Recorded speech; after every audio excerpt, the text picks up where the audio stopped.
Welcome back to the Hoops Podcast. You all know me, Nathan Schwartz. Joining me from New Zealand, Dylan Williamson. Good morning, Nathan. Good evening.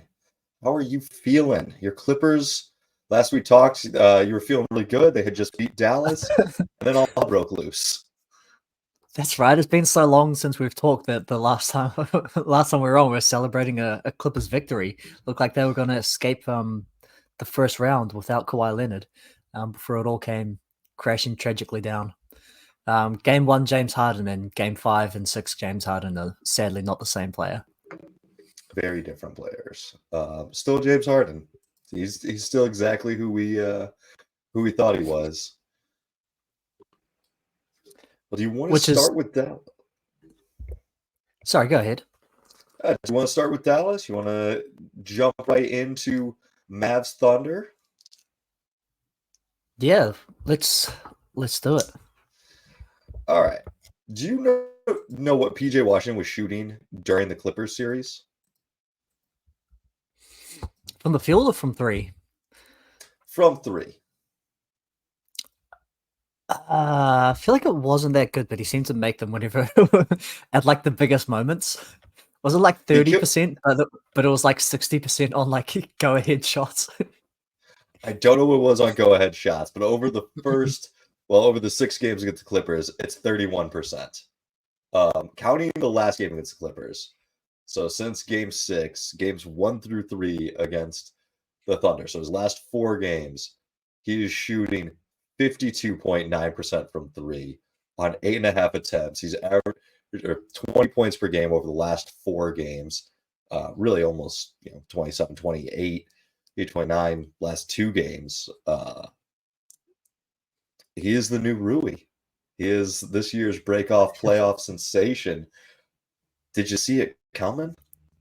No, I feel like I almost like owe him an apology. I was very low on PJ Washington. I hated that move for them at the deadline. I was like, what are you guys doing? You need a 3-and-D wing and you're getting like a offensive scoring isolation power forward. Like, why is that your big move? But I think since getting to Dallas, he has really proved that one, he's a better shooter than what he was able to show in Charlotte, and two, he's also a much better defender than I realized. In Charlotte, I feel like he was sort of like a defensive center who had like some advantages over other fives and that he was more mobile than them, but then couldn't defend the rim at all. So it was this very awkward defensive position of being a 5 that couldn't protect the rim. But like he guarded Paul George pretty well. He guarded James Harden as well as anyone except Derek Jones did. So I think I do owe him an apology. He's actually a very solid role player, and I think was the X factor against the Clippers and could be against the Thunder as well. We know what Kyrie is. Kyrie was very good, very reliable. A nice closer. Luka didn't have a good series. He had like one good game, and it was enough to sneak through, and wasn't good in game 1 against the Thunder either. And especially seems to wear out late in games, but does have Kyrie to take over. But it seems like PJ Washington can be the X factor. He was in the first series against the Clippers, I feel, and is seeming like he could be in this series as well. Yeah, I mean, his long ball shooting has been insanely good. I can't believe how many open looks he's still getting. I feel like he's on this much of a heater. Like, okay, so you just camp out on him. Just make Derek Jones Jr. shoot more. Make Green shoot more. Make anybody but PJ Tucker, or not PJ Tucker, PJ Washington shoot more. Because it seems like they keep finding him. I think this has been a really interesting Kyrie series so far. He's been a little bit more muted scoring-wise, looking to pass a lot more, and playing some of the best defense in his life. I was listening to the Thinking Basketball podcast, and they called him Dallas's version of Draymond Green, which I thought was words I would never hear, but I don't hate that take or that concept because he is playing a lot of defense. And then he's looking to set the other guys up. Like Luka will have an action, the ball will hit Kyrie, and then Kyrie makes the connecting pass in a very Draymond Green offensive way. Like just being the additional connector. How do you feel about what Kyrie's brought to the court thus far? Yeah, no, I think that's a big reason that they were able to succeed in the Clipper series and have a decent chance against this Thunder team. In previous years of the Luka Mavs, it's been Luka does everything, and as soon as he gets off the ball, the offense totally comes to a standstill. And those connecting pieces that were able to make plays when Luka gave up the ball in a 4-on-3 situation weren't able to really take advantage of that. But Kyrie is a very high level playmaker who can play that role.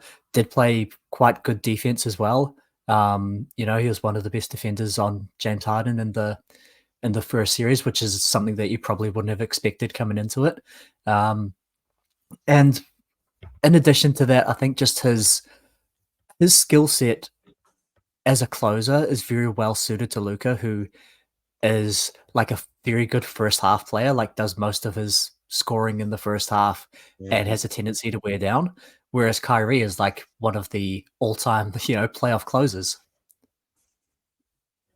Yeah, Luka is obviously hurt. He is. I don't want to say moving through the motions, but like you see it as he's going. And like the refs have swallowed their whistle completely in a lot of these series.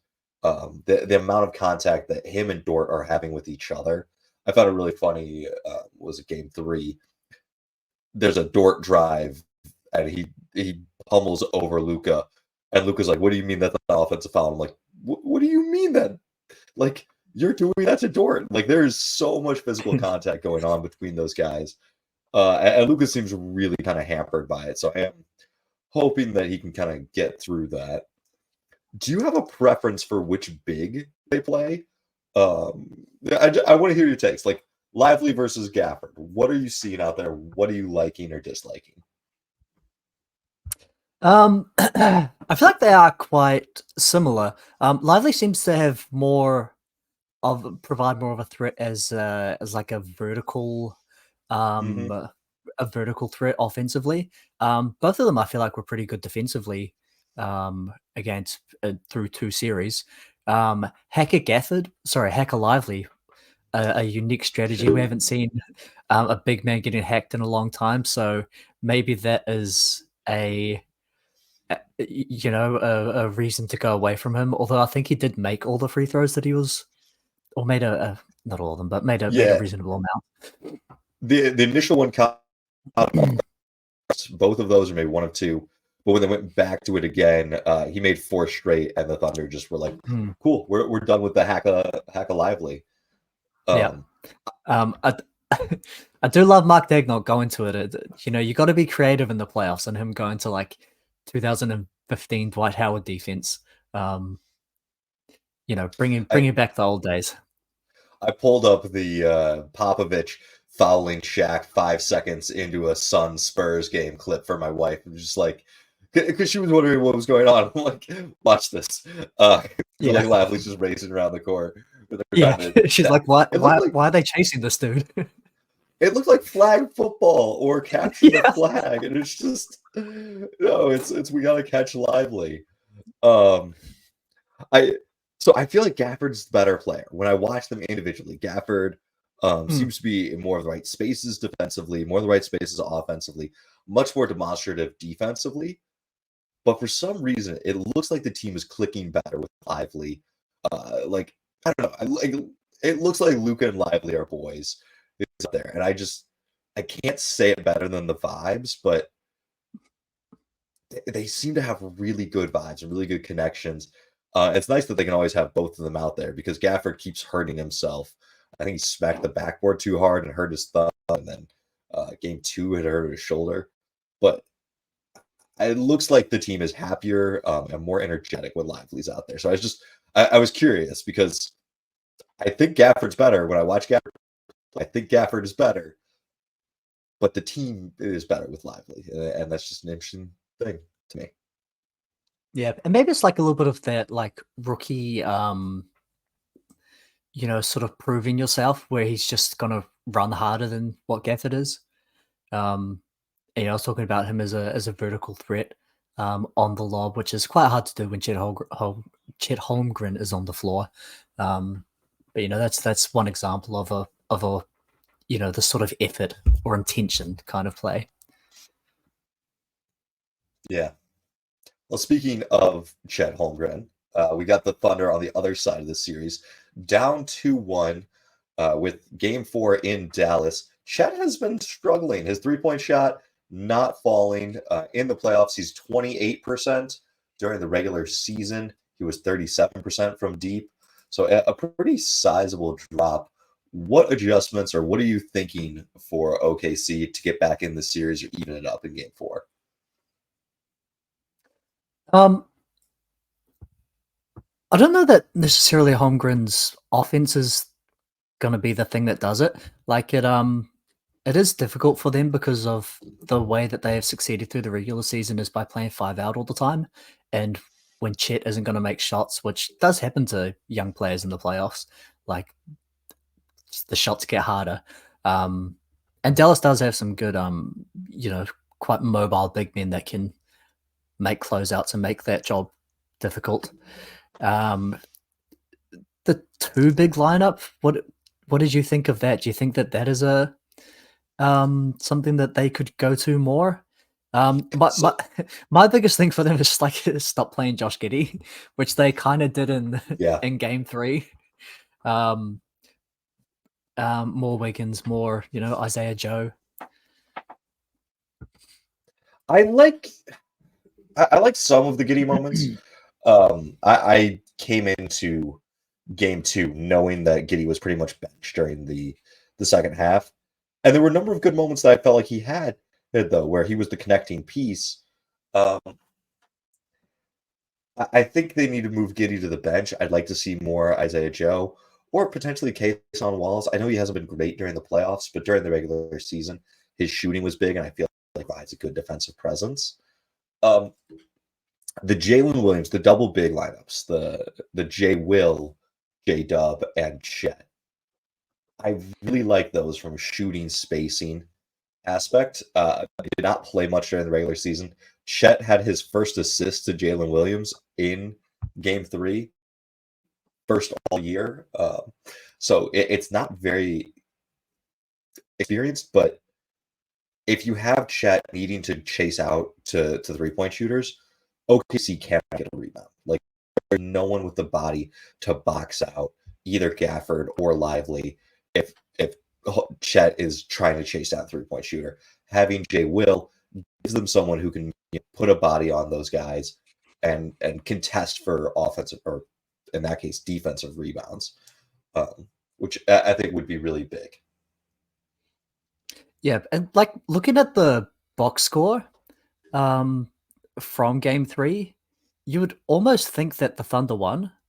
The one category that they really lost is they just got destroyed on the offensive glass. They shot a pretty good percentage. They didn't turn the ball over a huge amount. The one category that they've really just got destroyed in is the offensive rebounds. And so maybe more two bigs can help with that. We did know that this was going to be OKC's weakness. To start the season, we knew that Chet wasn't going to be a great defensive rebounder, and they weren't throughout the season.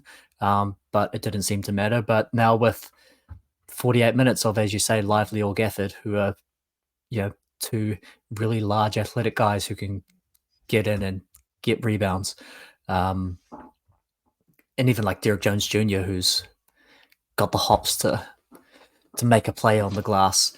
That losing the possession game through the offensive rebounds is something they're going to have to overcome. And they don't necessarily have great personnel for it. Like their one move to address that was signing Bismack Biyombo, who won't see the floor in the playoffs. Yeah, they helped Dallas make the Gafford trade, and that's going to hurt them. It's like I forget if they gave up protections on a pick to allow Dallas to trade another one, or to swap for a pick back. I forget the exact details of the trade. I can look it back up, but they made a trade that enabled Dallas to make that draft pick trade to get Gafford. And I almost wonder why they didn't just send that pick to like Washington. Why don't you just cut Dallas out and just get Gafford? Because he could have been a really nice piece for them. But I felt like, so in the third quarter, Dallas won a 16-0 run. Once J Dub got hurt, and like that injury looked bad. He was laying on the ground for quite a while. But while Dallas is playing around him, the ball gets offensive rebound kicked out to Kyrie, and he like tries to get up and just can't get up to contest the Kyrie three. You know, you lost by 4 points with one of your best players getting hurt and missing significant time. That's probably why it feels like it should have been an OKC win. What are you predicting for the rest of the series? Feels like this is going down to game 7. You taking Dallas? You taking OKC? I do think that OKC is still the better team. Like there are those very specific things that you can, point at in terms of ways that you can swing a few points and in a close loss. Those are things that you can easily address. Well, not easily, but you can identify and try to address. It's not like they're, being totally outplayed or they just don't have the talent to get it done. Send more guys to the boards and don't have your second best player get hurt. Don't give up a 16-0 run in the second half. Seem like things that you can identify. And I do think that OKC is still the better team. It'd be interesting to see how Luka plays throughout the later games of the series. He wears down in second halves. Is he going to wear down in the second half of the series as well? Although his best game was late in the Clippers series, so maybe that's not necessarily an issue. But I do still think that OKC is just the better overall team, and so I slightly favor them, even though they are down at the moment. Yeah, I do as well. It would feel incredibly bold to say OKC in 6, but I do think that there's a good chance that they take game 4. If they take game 4, game 5 at home seems likely. It's probably to be OKC in 7 is what I'm feeling. But part of what goes into that is just the Luka health. If he doesn't start looking better, it's sad. And like that's one of the things you always have in NBA playoffs is health as a factor. But I'm worried about how he's been moving. Speaking of if moving, it comes down to Shea versus Kyrie, OKC takes that.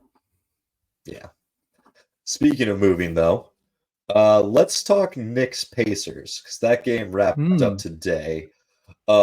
This game was over, I'm gonna guess, long before you were awake, considering it was like a 30-point blowout. I'm sure when you woke up and turned on the ESPN apps and started looking at it, you're like, yeah, I'm not gonna waste my time watching this one. Did you catch any of the game? Not at all. Not yet. Maybe I'll go back and watch the all possessions. Great innovation from the NBA. Can I just say, as much as I hate the NBA app and it's so bad in so many ways, all possessions recap is a great innovation. So shout out to them for getting that one thing right. Do you want to give us the rundown? Why was it so one-sided? And do you think it is hang on, let me try to say this word correctly. Replicable. There we go. So, I mean, like the Knicks could not hit threes to start. They were 2 for 14 from deep. And it wasn't particularly bad looks for a lot of those. It was in the first half. But the Pacers came out with a lot of energy, a lot of intensity. Miles Turner had a stretch where he hit this 3 first 4 or 5 possessions of the game. Shot clock is running down. He's like tossed the ball with like a half a second left.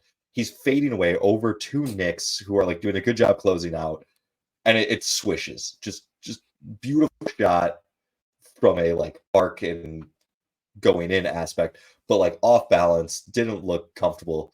Hits that, comes down, blocks.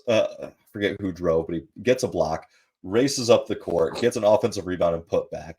Comes back down on defense, blocks another Nick, although Precious gets the rebound and puts it in. But it was just Turner in 4 possessions, 2 blocks, 5 points. And then like he didn't do anything for the rest of the first half. But moments like that where a single pacer was just able to outwork the rest of the Knicks was huge. The Pacers were hitting threes. Thompson also looked a little hobbled. He had an early incident where he shot a three, and I want to say it was Nemhard. It was either Nemhard or Neesmith. Kind of landed under him. He jumped forward. They both kind of jumped forward a little bit. Just his ankle kind of seemed to bother him. And it wasn't a good showing from him. I do think this is the game that OG Anunoby should walk into Leon Rose's office with this offseason and say, this is why I deserve a max contract. You see how we won games 1 and 2. You see what happened when I missed game 4. Like, give me the money. Give me all the money. I don't want to negotiate anymore. You see what it's worth to have me out there. That's just kind of where I'm at with this with him, and I don't really know if the Knicks have enough pieces left. Like, they put in Jericho Sims, and then Pacers did a good job defending them, bringing the ball up, so much so that they had to kick it back to Sims as the inbounder, and he takes one dribble, picks up the ball, and they get a 8-second violation. Sims nowhere to go, and it's like, why is he in the game? Like, Gibbs is probably begging to have Taj Gibson out there right now. But like, why did he let him go? Taj would be playing half the game at this point. Do you think there's anything to the almost like opposite ways that these teams play, where the Knicks are going to play very methodical and play their guys the whole freaking game, and then the Pacers play very quick and loose? Do you think that there is maybe like almost like a fatigue aspect where these guys have to play these big minutes and then the Pacers are trying to run at all times? Do you think that has anything to do with it? I mean, like the Knicks came out without having seen the game, came out very flat. I mean, getting outscored by 20 points in the first quarter, like is Yeah, horrendous. that makes me think it's not so much of fatigue, because like if it's fatigue, they should bear down in the late game. And maybe that is what happened in game 3, where the Pacers were able to better execute at the end, and Nemhard hit that big wasn't a step back 3, catch and shoot 3 to kind of ice the game. But like, they just came out flat in the beginning. I think it's at this point just a lack of talent. I mean, all right, start of the year, Mitchell Robinson's supposed to be your starting center. He's out. So you need a guy who probably should back up the whole year, Isaiah Hartenstein, although he's been fantastic. I know you're a big Hartenstein guy. At the power forward position, you had Julius Randle. He's out. You try shifting up OG Anunoby. He's out. Deadline deal. You trade for Bojan Bogdanovic. He's out. So you're on your third string power forward, who should be your third string center. That's your new starting lineup: is second string center, third string center. At the guards or at the wing, you've got Hart, Dante, and Brunson. Those 3, fine. You probably wanted Hart to be off the bench, or have OG at the 3. So you're a little short there. Not having the 2 guys that they traded to Toronto, just having that depth, RJ Barrett and Quickly, does kind of hurt them, because Deuce has been fine. He's had some good defensive moments. There are some times where I feel he's too aggressive on offense. Like, he will drive, and that's whether or not it's a good idea. I like the fact he's not scared by the moment. But, they needed Alec Burks to have minutes for them today and produce things for them today. They're just, really digging off the scrap heap. I mean, Burks was rough. Burks was a rough watch for the Detroit Pistons. People in Detroit were saying, why is Burks getting minutes on the Detroit Pistons this year? And now he's the guy they're turning to in the playoffs to try to juice some offense off the bench. Like, the Knicks just are dead. You almost wonder whether McBride's over-aggressiveness is almost mandated, because outside of Brunson, do they have anyone else who can create a shot? like you're saying, they're going to Alec Burks to be like, come on, give us some offense, man. or Yeah, DiVincenzo, who's quite a good off-ball player, but not a creator. yeah. I mean, Josh Hart tried to attack against this Tyrese Halliburton. I at least like that because you're involving the Pacers, one of their best offensive players, not a great defensive player. Like the Knicks just don't have a lot of options to try to go to score. A lot of guys like they don't have a lot of guys that can create their own basket. It is funny when Brunson goes to the bench. Deuce is like the best guy for creating his own looks, and that's not a great position to be in. I think if OG doesn't come back, the Knicks are sucked. Yeah, I mean, it's going to depend on Brunson too. Like if he can play to the level that he has played throughout the season and throughout the first round, then he's the best player on the floor, and that always gives you a chance. Um, but if he's not going to be 100%, or if he's not going to be able to, carry the entire offensive load, then yeah, Knicks might be looking like a 6-game series. Yeah, I mean, I wish they still had not McBride, Quentin Grimes. Like they need someone else who can come in and do something, anything. Uh, it, it, I'm looking over their roster to be like, who might they be able to squeeze, a little something out. They put Shake Milton in the game today, but it's slim pickings because of how, I mean, there's four guys who should be rotation pieces, and it's a lot of the upfront stuff. Pascal is much bigger and stronger than Hart. I don't like seeing Hart try to defend him. But if you got Pascal and Turner out there, Isaiah Hartenstein picks up Turner. You need to have Precious for Pascal, and Pascal's going to cook Precious. I love Precious, but it's not a great matchup for him. Yeah. Do you think there's anything that the Knicks can do other than Jalen Brunson just becoming, prime Steve Nash, to make it a competitive series? Also, to not get cooked like this. Like, they played really well in the first 2 games. Is there anything you think they can get back to, or is this going to be a trend? Have the Pacers sort of figured them out? Or worn them down, I at mean, least? they're pretty more limited. I saw that Ice Spice was at the game that Jalen Brunson, not Jalen Brunson, that Dante DiVincenzo started cooking from.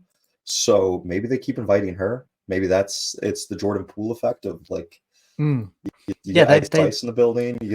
They just need to get back home. So it's pretty hard to get Ice Spice to fucking Bakersfield Field House or whatever it is. Mhm. But at MSG they just got to get back to the Garden. Yeah. And Dante DiVincenzo, last 4 games prior to today, so not counting game 4 here, but last game of Philly, first 3 against Indiana, 28 points per game on 56% three-point shooting. You knew that was going to drop off at some point. Like, you can't stay that hot forever. Dropped off a lot today. If he can bounce back closer to that 56%, that's really going to help going back to the Garden. Nate, your prediction for the rest of the series? Oh God, I'm sorry to my Knicks fans in my life. Sorry, Richard. You're a dear friend, lovely buddy. Sorry, Remy. Sorry, Daniel. I think it's going to be Pacers in 6 at this point. I just don't think OG's coming back, and I think the lack of remaining depth, being short 4 rotation pieces, it's kind of a miracle that took that much to knock off the Knicks. Yeah. It's kind of reductive given that there are only 3 games left, but I feel like whoever wins game 5 is winning the series. Like, if the Knicks can pull one out with all the adversity that they're facing, then it's their series to win. But if they can't win at home, then it's It's over in Game 6. Can I say, Reggie Miller's been doing some of the broadcasts. The man is like so openly cheering for the Pacers. It's great. Can we get Jeff Van Gundy there? I want Van Gundy and Reggie to announce these games. And it may get so bad that you have to like mute the TV. But I want that back and forth. Like that will entertain me. Could get me through a game like today's, which was if I had legs left. I'm in the process of moving for the listeners, so I've been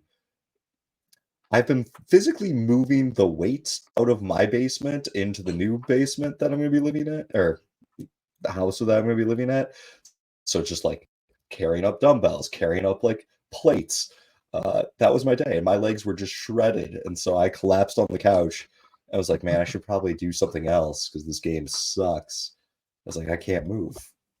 If there were other circumstances, I probably wouldn't have watched all of today's game.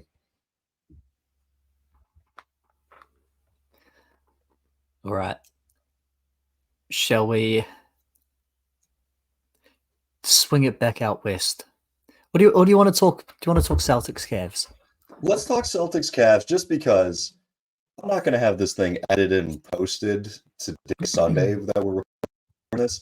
And so if someone's listening to this, don't know what happened. Denver, Minnesota tonight.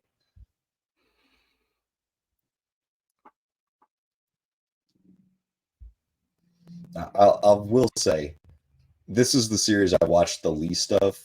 I kind of let game one slip past me with Boston because I was like, about when Cavs won game two, I did go back and watch that game. And I watched parts of game three here. And my biggest takeaway is just if Evan Mobley can be aggressive and attack the basket, Cleveland has a shot. But when he doesn't do anything, they're going to get roasted.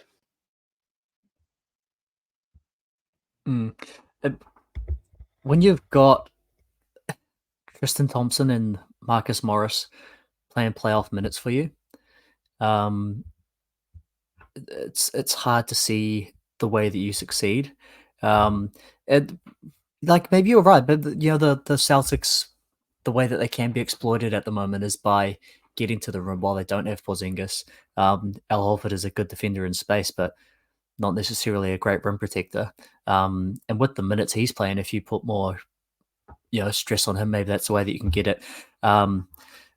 It's kind of rough for the Cavs. It seems like Donovan Mitchell is playing sort of almost as well as you could hope for. The Celtics have probably the best perimeter defenders, in terms of depth in the league. And this dude's getting his 30 points on efficient shooting every game. And it is not enough to lift the Cavs to, 100 points in a game. Yeah. This has been a good second round for those wing defenders. I mean, you got Nickeil Alexander-Walker, you got Jaden McDaniels was out in Minnesota having a good stretch here. Dort is getting his shine against Luka. I don't feel like there's been quite as much shine for White and Drew Holiday for what they're doing, but probably that's because Mitchell is putting up 30 plus points a night. I don't know if Mobley can be back. It doesn't sound like they fully know. He's been day to day, and it's a bruised rib, so it's kind of just, hey, when is this rib good enough to play? But all season long, go-to offense, when the threes weren't falling or when teams were selling out to try to stop them, was okay. We've got a mismatch. We'll get Porzingis in the post, dump it down to him. And that was kind of their go-to in the half court is get this mismatch, get it to Porzingis in the post, and then he can kick it or can score on the guy. Not having Porzingis there does really take away from one of the things they've been super successful with. You kind of saw it in game two where they didn't have like a go-to play or a go-to set to create things. And so I do kind of wonder if they have another off shooting night, can Cleveland steal another game? Can they somehow get this to game 7? I don't think Cleveland has enough. But if Allen comes back, maybe they do. What do you think? Particularly for the Celtics offense, they've been getting really good performances out of Jaylen Brown. He's a lot of times been their most effective offensive player, and maybe you say that is repeatable because he's being guarded by Max Strus, half the game. But you got to feel like, are you going to count on Jaylen Brown being the best player in the best offensive player on the Celtics every game? If he has a normal game, does that drag their offense down enough that all of a sudden you're right back in it? And then, Jared Allen coming back, maybe even more Tristan Thompson. Could Tristan Thompson actually be a difference maker? One of the Celtics' supposed weaknesses is, you could get them on the offensive glass. Tristan Thompson throughout his career has been an elite offensive rebounder.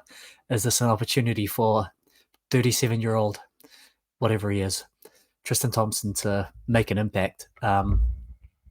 Or even Jared Allen, who seems like a pretty decent matchup there. It would be very funny if Tristan Thompson swung a game this series. Just after the steroid suspension, all of the just like, why is this guy even in the league? Why is he using steroids? Like, he's using steroids to be in the league. But if he had another one, like the man's getting drug tested immediately. Man has one good game, like roll out all of the drug tests, the full battery. Like what is this guy on? Yeah, he has a double-double. They got like a whole lab dedicated to analyzing his blood. Yeah. It still just feels like Cleveland's outmatched. It feels like a cop-out answer to say, hey, if they start raining threes, Strus is at 30% on the playoffs. What was he at during the regular season? He's only 35 on the regular season. I feel like anytime I watch Cleveland, Strus has a game. But not in the playoffs. They're also short Dean Wade. Yeah. So like they're short Allen, they're short Wade. I don't know. I think it's probably too much to ask for Cleveland. They won their one series. They got a game off Boston. If they get 2 games off Boston, I think it's been a successful year. I recant my need for them to blow it up. I had said that if Cleveland took more than 5 games to beat Orlando, they should just call it quits and start looking to trade everyone. I think if you get 2 games off Boston, it's a good enough year. You don't need to blow it up. Yeah. It does just seem like one of these series where one team just has a lot more talent than the other, both at the top, but also without Dean Wade, without Jared Allen, you get really thin, and all of a sudden Marcus Morris is getting minutes. Not to keep picking on him. Maybe the maybe the 3-point shooting is a way that they can get back into it. Like, can we get some more Sam Merrill? The best volume shooter in the NBA per per minute. Is that a way that they can get some offense? I'd love to see more Merrill minutes, but I am just picking Boston in 5. That's my official on the record take. Where are you going with this? I think so. Yeah, like especially when you consider it's not even like. It's not like if Donovan Mitchell can just play better. Like he's playing pretty well, and it doesn't really matter. Like they're just outmatched in this. Yeah. All right, to the big one, Denver, Minnesota. The road team has won every game thus far. We've got game 4 tipping off half hour after we record this, so whatever we say will be instantly outdated. With Jamal Murray, he has been targeted on defense. A lot of Minnesota actions trying to get him switched to guarding either Naz Reid or Karl Anthony Towns, either of which can post him up or kind of bully drive through him. Did not look good the first 2 games. Game 3, Denver was able to kind of invert that matchup and instead on offense get him to attack Cat or Nas. I feel like he's going to be the X factor of whether can win this or not. How are you feeling about his play and performance thus far this series? Yeah, I agree. I do think that he's going to be the difference maker. I would even go further and say it's the Nuggets backcourt. If KCP is able to make shots, Mm. and provide some value there, get a nice 5 from 7 from three again, then that is the way that the Nuggets are going to be able to succeed. It's sort of bizarre that we are in this position where the Nuggets so easily won Game 3. It really did seem like through the first two games that Minnesota just had them figured out. Like even without Gobert in Game 2, they were able to really create trouble. Naz Reid picking up Jokic three-quarter court, turning him in the backcourt. It seemed like they had it sort of figured out. My hot take that I don't necessarily believe, but I'm interested to hear your thoughts. Do you think that Minnesota are exposing the Nuggets for a level of like gimmicky play, that it's not necessarily that they have been so much better than everyone else, or that Jokic has been so much better than everyone else, but because they do it in such a different way that the league wasn't ready for, having a big man who was able to facilitate and score, where you now need a specific matchup that a lot of teams just don't have, just don't play two bigs who can, one who can defend in the post and one who can defend the rim. And that Minnesota, either by coincidence or by design, has actually perfected the way that you do defend Denver, which is you have to have a perimeter player to defend Murray. You have to have a four-man who's got at least size to defend Jokic, and then you have a rim protecting five. Do you think that they have cracked the code and that the league is going to be able to replicate this in a way that mitigates Denver's, superiority over the league? Well, I think the Lakers kind of showed the blueprint last year in the 4-game sweep, because they did put Rui on and Jokic to kind of body him, have AD as a bit more of the roamer, same thing that Minnesota's doing with Cat on Gobert, and then Cat on Jokic, Gobert as the roamer. And the Lakers used Jared Vanderbilt to chase around Jamal Murray, and instead it has either Alexander Walker, or they actually have been using Anthony Edwards on him some, and McDaniels. Like, so I think we've seen the template or the blueprint out there. I think the Murray injury, how he was not looking good the first couple of games, definitely played a factor in it. But I want to give Minnesota a lot of credit, because coming into the playoffs, they were built to stop Denver. They had this too big lineup. That's the whole point and purpose of getting Gobert. I thought they were going to really struggle against Phoenix, because Phoenix has an entirely different offensive blueprint. They have a lot of mid-range. They've got a lot of ISO guys.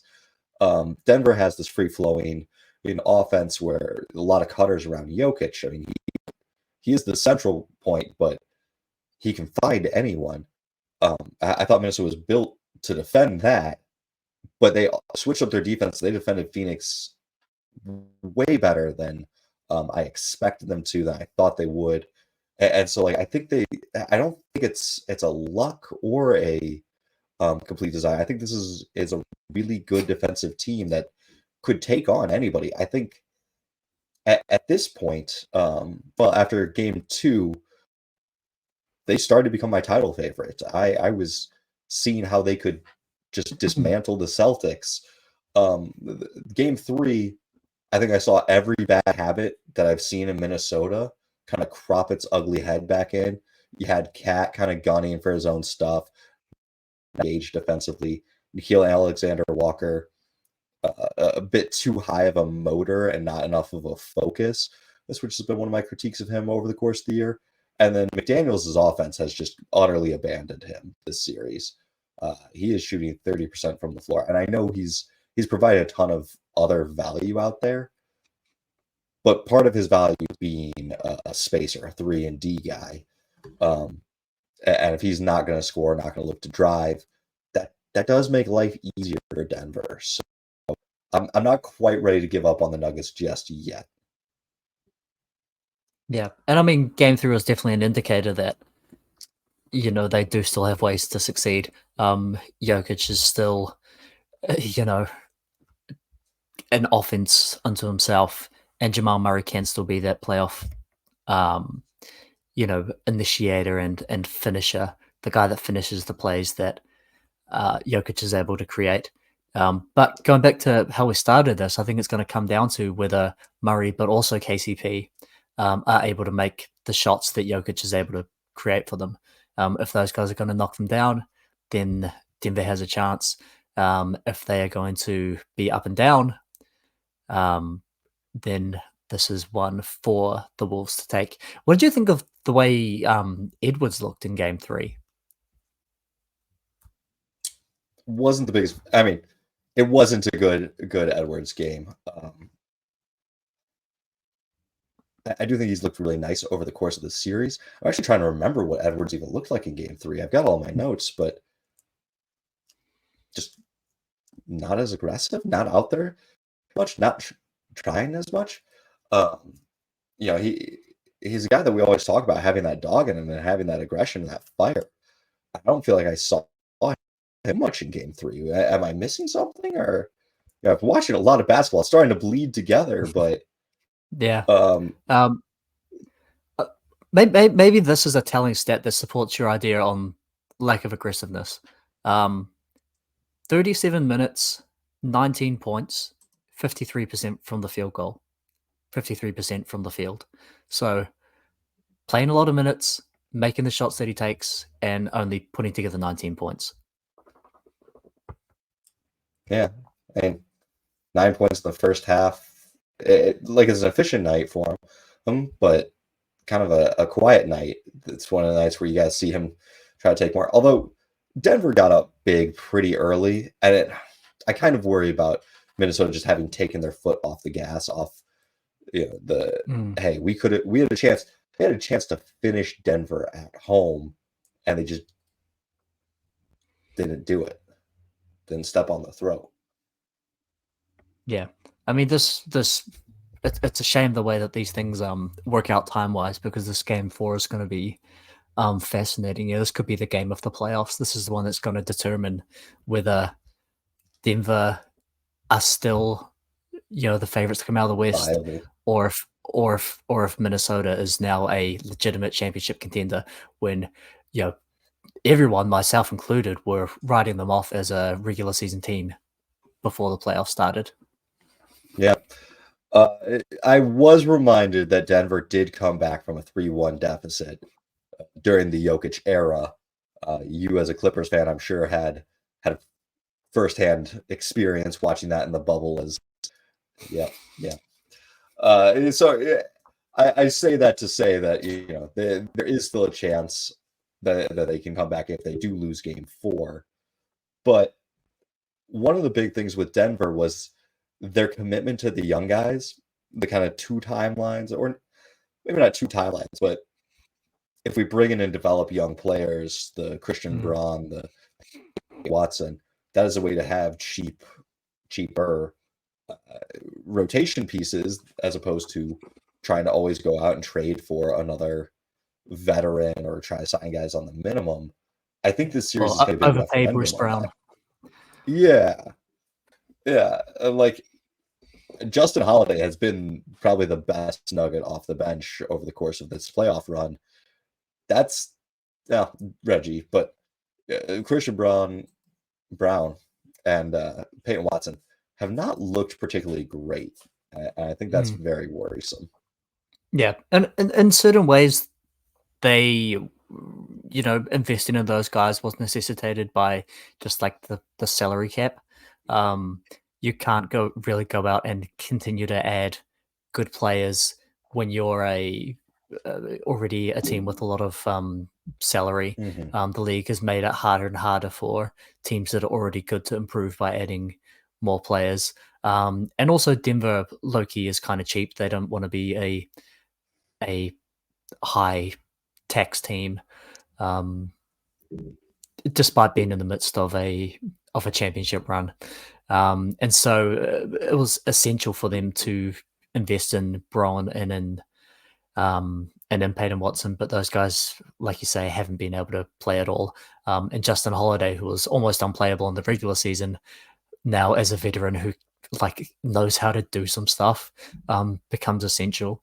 I think that's one of the things that has been exposed in Denver is a lack of depth, which I think I might have said coming into last season, which didn't play out at all. You know, they're able to get contributions from their lower end bench guys, but they got even shallower this year, and now are really struggling for, you know, a sixth player, you know, a guy that can do anything, you know, a Bruce Brown who can attack a closeout, get downhill, and make a play. Yeah, and I felt like in one in game two, Denver reverted back to Magic style sets with Aaron Gordon. Like there was way too much Aaron Gordon being the ball handler, trying to do stuff. I think the way that they're going to win this is by Aaron Gordon kind of hitting his shots, but not necessarily being on ball. Like if he can space out a little bit, pull Gobert, open up the paint, and then duck in when Gobert goes help. Like that's going to be the most useful thing. Having him on ball as much as we saw in games 1 and game 2 is not a grand plan. Yeah, the one set that I do like him on ball in is as the ball handler in a pick and roll with Jokic, where you can sort of get you know, Gobert either to have to work around the screen or to switch off of Gordon. When now it's Towns who has to take on the help assignment, where he's, you know, Rudy Gobert is a generational defensive anchor and Karl Towns is not. But yeah, but it's if it's not Murray, they are going to struggle for anyone else to do anything. You know, are we going to have one more Reggie Jackson game, one more Reggie Jackson playoff game in this run? One of my favorite podcasts, friend of the show, Ben Golliver, coined the term root canal Reggie several years back for the idea that watching Reggie Jackson is as painful as a root canal. And that's kind of how I felt. I forgot about that one, a actually. number of times. It's a great call out. We're gonna have to nickname some players on this show, but Yeah. what's your official prediction? And then I got something else that I want to talk about. It's all going to depend on this game 4. Like I said in every series, whoever wins the next game is going to win. If the Nuggets can even it up and then, you know, it's a 3-game series, or they can, if they can find a way to win this game that is repeatable, then they have a chance. But otherwise, it may be looking like a, you know, Minnesota lost focus, like you said, took the foot off the gas. More playing with purpose and less with a purpose from the likes of Nikhil, who you mentioned. If they can just get back to doing what they did so well in the early series in game 4, and all of a sudden it's 3-1 and they're going home, it could be a very short series. And I would probably still favor Minnesota at this point. I mean, they've looked like the best team overall throughout the playoffs. Yeah. This may be an incredibly dumb take, not a spicy take by any means, but there will not be a game in this series. Either Denver has figured them out and they storm back and win in 6, or Minnesota takes this game and then this is only going to be 6 games. I'm calling it now. No matter what, Denver either has this figured out, Murray's healthy enough, in, or Minnesota or they don't, and Minnesota closes it out in 5. Yeah. So I don't know if you've noticed, but I've had the jersey wall behind me of the playoff teams. Today there's a different jersey on the wall that is not the Thunder, the Timberwolves, or the Celtics, Nuggets. There's the Atlanta Hawks. Do you know why I have the Hawks on the wall today? They had the incredible good luck of winning the number 1 pick in a really bad draft. The Hawks have won the NBA lottery. I thought that one might have snuck past you. I know that happened, what, 7.5 hours ago? Yeah, it did happen while I What was time was asleep, that? yeah. Yeah, I was going to say. It's probably like, I don't know, 2 a.m. for you, 3 a.m.? Mhm. You haven't been digging into the prospects, have you? Not at all. I couldn't even tell you. I couldn't name a player from this draft. Well, that's From what because I understand, though, the number 1 prospect is a rim running center, so I'm already out. it's either that or an all guy that's somewhat comparable to like Jaden McDaniels or Jabari Smith Jr., which is a fine player. It's a good player to have, but Yeah. not a So franchise your changing. options are rim running center or 3-and-D role player. Yeah. Wow. That's exciting. Which that does tamper down the expectations of like, oh, Atlanta got number 1 pick. What can they do? But Mm. Atlanta, I think, has an interesting chance to do something this offseason. They've kind of had too many mouths to feed and not enough ball to go around. Between having either Trey and Murray that they want to split up, or having this number 1 pick, they got a lot of options on where they could go this offseason. What do you think would be a smart offseason plan for the Hawks?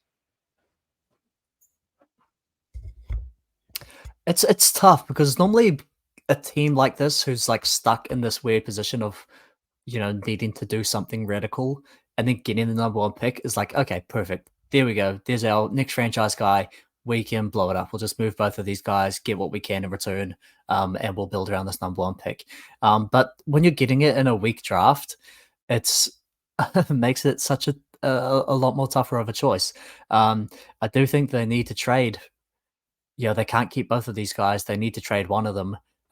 They tried to trade DeJounte at the deadline and couldn't get anything for him. So maybe it is Trey who's on the move.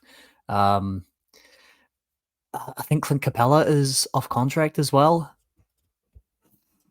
So like you I would can hope this would be check that.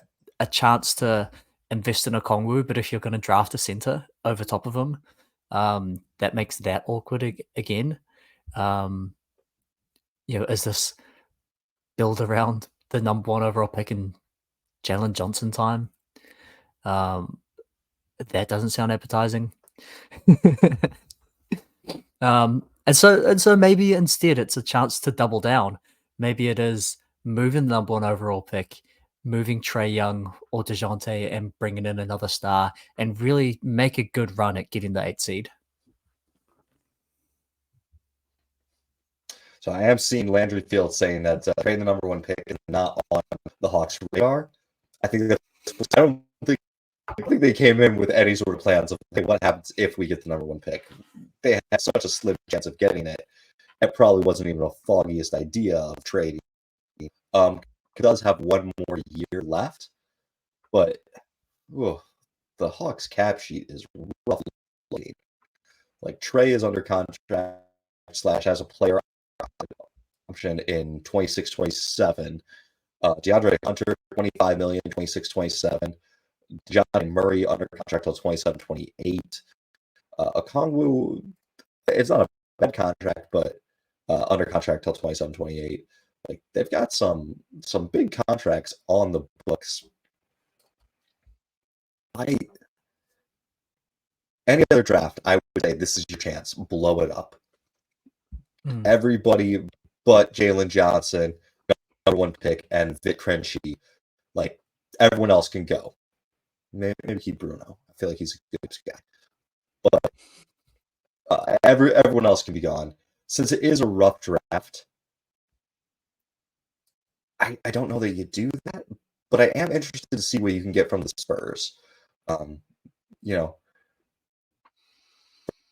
for guard, supposedly they didn't love partying with DeJounte Murray. It's what they needed to do to tank out.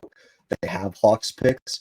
get some of your own picks back. Spurs, another winner of the lottery, being able to get that as they drop from 7 to 8, as well as having the number 4 pick. It's not, they would have preferred to have the number 1, but they got to have 2. They got to keep 2 lottery picks.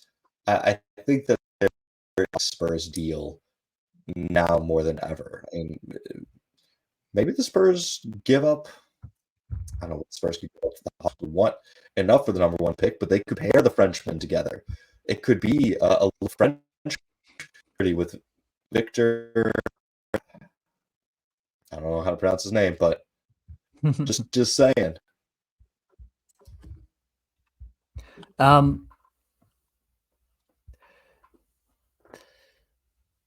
Would like DeJounte and 1 for 4, 8 and their own pick back, would that be terrible value? DeJounte and the number 1 pick for 8 and their own pick back? No, 4, 8 that's and terrible. their own pick. 4, 8 and their future pick. Yeah. Bearing in mind that they tried to trade DeJounte and he's perceived as a negative asset around the league. That's fair. The DeJounte trade, though, was prior to the Trae Young injury, when everything went better for Bucks. Like, I'm just saying, I don't know the great perception at this point. Like, Murray played really well without Trae, and I think that probably is his value. Yeah. I also think the Hawks may have been asking too much, because I know the Lakers would have traded away D'Lo for him in a heartbeat. And that D'Lo contract is, I forget if it's not guaranteed or it's shorter. If it's just a negative contract and you want to get him long term, that deal was open and available. Yeah. So it can't be that bad. But I do like the idea of trading down in a weak draft. Because if you think about the weak drafts in the past, it's not necessarily that like there's no talent. It's just that the future star players aren't the guys that you identify correctly.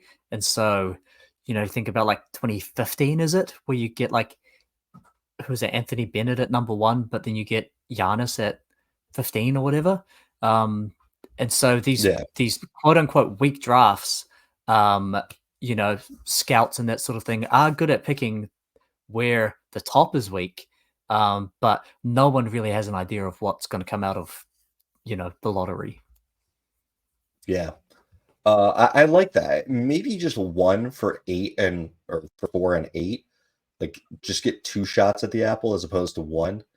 I don't that the Spurs would want to do that, but maybe they really see something they like in Sarr, and having Sarr and Victor would be a good chance. I kind of like what I've seen from Toppin as just a creative point guard with good size. They desperately need a point guard. It could be an interesting fit. It's not a great point guard free agent market either. So drafting a point guard does seem like quite an important move, given that they want to take a step forward next season. Wemby's going to be too good to be a bottom 5 team again and get another high pick. But they're not going to get to any sort of offensive level without a real point guard over the next couple of years. And so maybe drafting a point guard is is ideal for them. Yeah. And it looks like there's a lot of point guards in that 4 to 8 range. Just kind of checking a couple different drafts right now. Both Sarr and the other guy are both French. So 1 and 2 on most of the mock boards are Frenchmen. So I'm just saying, San Antonio, you could have double French guy, a big front court, or maybe Rob Dillingham, Nikola Topic. I think there's got to be more emphasis somewhere else. Topic. Reach out. They got some options. That's for guys. But I think those are the 2 big winners. Detroit fall back to back. The best odds of winning the lottery fell to 5. That is brutal. I know Pistons fans are big living in Michigan. They crawled under crying, but back-to-back years having number one odds and falling to 5 is just so unlucky. Yeah, and like that's the kind of thing that can like doom you as a franchise. If you look at some of these teams that like went through a rebuild and then like had to blow up their rebuild because it just failed, dropping down the draft board, missing out on high quality players for more mediocre kind of players, like that's the kind of thing that dooms your rebuild. And for them who have, you know, maybe a potential number one in Cade and then not a whole lot else, like they really do need another star. And so to once again fall out of the range where, you know, you're statistically most likely to get that guy, is, you know, could be a real killer for them. Yeah. I mean, you just think about it. If the Pistons had won the draft lottery last year and gotten Wembanyama, Troy Weaver probably looks like a Troy Weaver, you know, has this young core. It's anchored on both ends by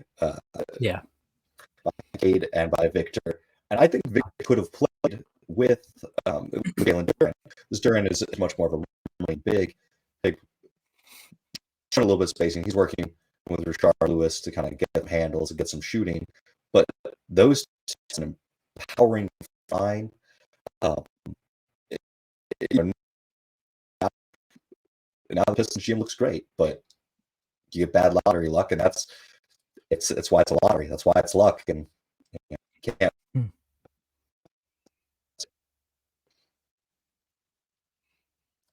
Yeah, I mean, Wemby and Cade, if you ended up with both of those, sorry, I think we're falling behind in the connection. Yeah.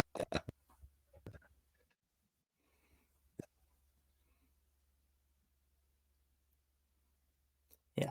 Do you want to wrap here? We're breaking up a lot. What I was going to do was just leading to wrapping. If you don't have any final play takes, Dylan, where can the people find you? Every week, except for when I catch the plague, on the Hoops Temple podcast, you can send an email to hoopstemple@gmail.com with any questions, any comments. You could follow me on TikTok at President of Basketball Conversations. If I get to 1 million followers, I will produce a video. And yeah, every week on the Hoops Temple podcast.